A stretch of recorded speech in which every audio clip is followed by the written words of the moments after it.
ગુજરાત જ્યારે મુંબઈ રાજ્યમાં આવતું હતું તે સમયે 100 વર્ષથી વધારેની પરંપરા આ મહેસાણાના વિસનગરમાં ચાલી આવી છે, કેમ કે ધૂળેટીના દિવસે ખાસડા મારવાની પ્રથા છે અને સમયના સાથે ખાસડાની પ્રથા બદલાઈ છે અને હવે તેનું સ્થાન શાકભાજીએ લીધું છે. વિગતવાર વાત કરવી છે 100 વર્ષથી ચાલી આવતી આ પરંપરાની. વૈષ્ણવજન તો તેને કહીએ જે પીડ પરાઈ જાનાને રે. નમસ્કાર, આપ જોઈ રહ્યા છો નવજીવન ન્યૂઝ અને હું છું આપની સાથે તોફિક ગાંચી. હોળી એટલે રંગોનો પર્વ, પરંતુ મહેસાણા જિલ્લાનું વિસનગર છે ત્યાં ધૂળેટીની ઉજવણી રંગોથી નથી થતી, પરંતુ ત્યાં ધૂળેટીની ઉજવણી ખાસડાથી થાય છે. આ મંડી બજારમાં 100 વર્ષથી વધારે ચાલી આવતી આ પરંપરા છે. જ્યારે ગુજરાતનો મુંબઈ રાજ્યમાં સમાવેશ થતો આવતો ત્યારથી આ પરંપરા ચાલી રહી છે. ધૂળેટીના દિવસે બે અલગ અલગ જૂથ, જેમાં એક જૂથ હોય છે મોદી હોય છે, પટેલ હોય છે, અન્ય સમાજના હોય છે, જ્યારે સામે પક્ષે પટેલ પણ છે, વાણિયા પણ છે, કંસારા પણ છે, બ્રાહ્મણ છે. આ બંને જૂથ આ મંડી વિસ્તારમાં સામસામે એકબીજાને ખાસડા વર્ષોથી મારી આવતા હતા, પરંતુ સમયના સાથે પરંપરા પણ હવે બદલાઈ છે અને ખાસડાની જગ્યાએ રીંગણ, બટાકા અને સળેલા ટામેટા એમ શાકભાજીએ સ્થાન લીધું છે.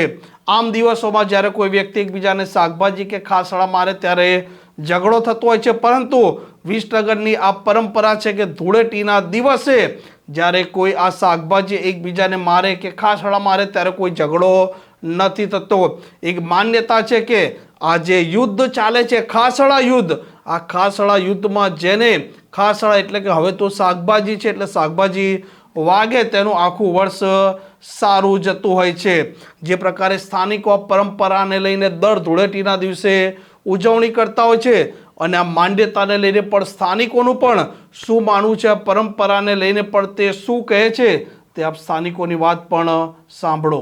આ વિસનગરનું ખાસડા યુદ્ધ એ આમ જોવા જઈએ તો વિસનગરની આન બાન અને શાન છે અને એક્ઝેક્ટલી ક્યારે શરૂ થયું તો કોઈને ખબર નથી, પણ 250-300 વર્ષ પહેલાથી આ વિસનગરનું ખાસડા યુદ્ધ ચાલે છે. આની અંદર વિસનગરના મંડી બજારના ચોકની અંદર નવયુવાનો ભેગા થાય છે અને પહેલાના જમાનામાં લોકો 12 મહિના સુધી પોતાના ઘરની અંદર જૂના ચૂના, ચંપલ, ખાસડા સંગ્રહી રાખતા હતા અને હોળીના બીજા દિવસે એટલે કે ધૂળેટીના દિવસે વહેલી સવારે લોકો આ ચંપલ અને ખાસડા લઈ અને બજારમાં એકઠા થતા હતા. એકબીજાની અંદર છૂટા ખાસડા ફેંકવામાં આવતા અને એવું કહેવાય છે કદાચ કોઈને ખાસડું વાગે તો એના પર કેસર લગાડવામાં આવતું અને એનું વર્ષ સારું જાય, આવી એક લોકવાયકા હતી. પણ જેમ સમયમાં પરિવર્તન આવ્યું એમ ધીરે ધીરે હવે ખાસડાની જગ્યાએ જૂના શાકભાજી, બટાકા, રીંગણ, ટામેટા આ બધું આવી ગયું. પણ આજે આ લોકો બજારની અંદર હોળીના બીજા દિવસે એટલે કે ધૂળેટીના દિવસે વહેલી સવારથી ભેગા થઈ અને એકબીજા પર ટામેટા, બટાકા, રીંગણ આવા છૂટા ફેંકી અને આ તહેવારનો આનંદ માણે છે. અને આ તહેવારની ખાસ વિશેષતા એ છે કે આટલા વર્ષોથી આ વિસનગરના મંડી બજારની ચોકની અંદર આ ખાસડા યુદ્ધ રમાય છે, પણ છતાંય આજ સુધી ક્યાંય કોઈ નાનું મોટું છબકલું કે કોઈ તોફાન થયું નથી. આ વિસનગરની એક ખાસિયત છે અને અહીંયા નવયુવાનો વચ્ચે ચોકની અંદર રમે છે. વડીલો, બહેનો, બાળકો આજુબાજુ દુકાનના પાટિયા ઉપર ઉભા રહી અને ખાસડા યુદ્ધનો આનંદ માણે છે અને ખરેખર સમગ્ર ભારત દેશની અંદર વિસનગરની અંદર જ આ એક અનોખું ખાસડા યુદ્ધ વર્ષોથી ચાલ્યું આવે. વિસનગરની આ એક લોકપ્રિય ખાસડા યુદ્ધની એક વર્ષોથી પ્રચલિત થતી એક આ રમત છે. આ સ્વયંભૂ રમત છે. એમાં 18 કોમના આલમના દરેક વર્ગના દરેક જનતા જનાર્દન અહીંયા પોતાની રીતે બજાર વચ્ચે આવે છે, આ રમત રમે છે. કોઈ એને બોલાવતું નથી, સ્વયંભૂ આવે છે. વિખેરવા માટે પણ કોઈ એનું કોઈ કારણ નથી. ઓટોમેટિક 1 કલાકની રમત થયા પછી 9-9:30 આખો બજાર વિખેરાઈ જાય છે. ખાસડાના જે પહેલાના નિયમો હતા કે ખાસડું લાઈન અને મંડીના ખાંચા આગળ, ચબૂતરા આગળ ભેગા કરવામાં આવતા હતા. એક ખાસડાને ભેગા કરીને લોકો સામ સામે 2 પાર્ટ પાડીને રમતા હતા. આજે વર્ષો પછી આ રમતનું પરિવર્તન થઈ ગયું અને ખાસડાની જગ્યાએ શાકભાજી લીધું અને મટકી ફોડ પણ આની અંદર આવી ગયું અને ખજૂર ભરીને મટકી મૂકવાની, બજાર વચ્ચે બધા ગ્રુપ એકબીજાને સામ સામે ખેંચે અને મટકી સુધી પહોંચવાનો પ્રયત્ન કરે. મટકીની ખજૂર ખાય પણ એ આખું વર્ષ એનું પણ સારું જાય એવી એક કહેવત છે અને આ ખજૂર આખા બજારમાં વેચાય છે.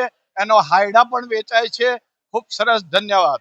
વિસનગરની આ ખાસડા યુદ્ધ ધૂળેટીના પર્વના દિવસને આ ખાસડા યુદ્ધ માયા મંડી બજારની અંદર રમાવામાં આવતું હોય છે, જે એક વિસનગરની આગવી ઓળખ અને વર્ષો જૂની પરંપરા છે, જે સમાજના સર્વ સમાજના લોકો દ્વારા બંને ગ્રુપોમાં વહેંચણી કરવામાં આવે છે અને ખાસડા યુદ્ધ રમાય છે. ત્યારબાદ મટકી બાંધવામાં આવે છે અને મટકી ફોડવા માટે બંને જૂથો દ્વારા એકબીજાને ઊંચા નીચા કરીને પછાડવામાં આવે છે, જેનો લોકો આનંદ અને ઉલ્લાસ મનાવતા હોય છે ધૂળેટીના પર્વનો. આમાં બંને જૂથ છે તેમના વચ્ચે ખાસડા યુદ્ધ ચાલે છે અને કોઈ પણ એકને વિજેતા જાહેર કરવામાં આવે છે અને ત્યારબાદ તે ઘરે ઘરે ફરી ખજૂર ઉઘરાવે છે અને તે ખજૂર શહેરીજનોને વેચે છે.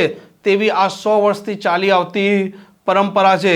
ગુજરાતમાં આવી પરંપરા અનેક જગ્યાએ ચાલતી હશે, તેમાં મહેસાણાના વિસનગરમાં પણ આ પરંપરા 100 વર્ષ કે તેનાથી વધારે સમયથી ચાલી રહી છે. આ પ્રકારના સમાચાર માટે નવજીવન ન્યૂઝને ચેનલ જોવાનું ભૂલતા નહીં. નમસ્કાર. વૈષ્ણવજન તો તેને કહીએ જે પીડ પરાઈ.